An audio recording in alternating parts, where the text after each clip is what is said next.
Hi, నేను మీకు ఇంట్లో కానీ శివలింగం ఉంటే మీరు ఏం చేయాలన్నది నేను మీకు చూపిస్తాను. చూడండి, నా దగ్గర శివలింగం ఉన్నది, స్ఫటికలింగం. రోజు నేను పూజ చేస్తాను.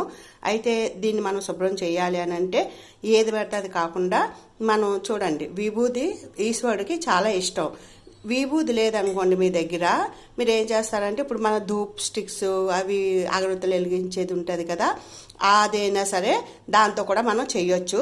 అయితే మనం ఈశ్వరుడికి విభూతితోనే ఎందుకు చేయాలని అంటే ఈశ్వరుడికి ఎప్పుడు కూడా ఆయన విభూతి పూసుకొనే ఉంటాడు. విభూతి చేస్తే ఆయనకి చాలా ఇష్టం అండి. అందుకని చెప్పి నేను ఎప్పుడు కూడా విభూతితోనే దేవుణ్ణి శుభ్రం చేస్తాను. మీకు ఇప్పుడు చూపిస్తాను చూడండి. నేను ఇప్పుడు విభూతితో ఇదిగోండి ఎలా చేస్తానో మీకు చూపిస్తాను. ఇదిగోండి, చక్కగా చిన్న శివలింగం ఇలాగా మనం చేసుకుంటే దేవుడికి కూడా మంచిది, మనకి కూడా మంచిదండి. అన్ని పౌడర్లు అవి పెట్టి పెరుగు అది మంచిదే, కానీ ఇది విభూతి అయితే ఆయనకి చాలా ఇష్టం కదా, అందుకని విభూతితో చేస్తే చాలా మంచిది.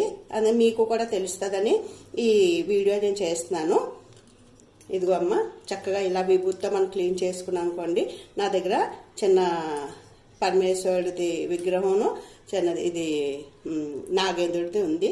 మీరు కూడా ట్రై చేసి చూడండి ఇలా చేయడానికి.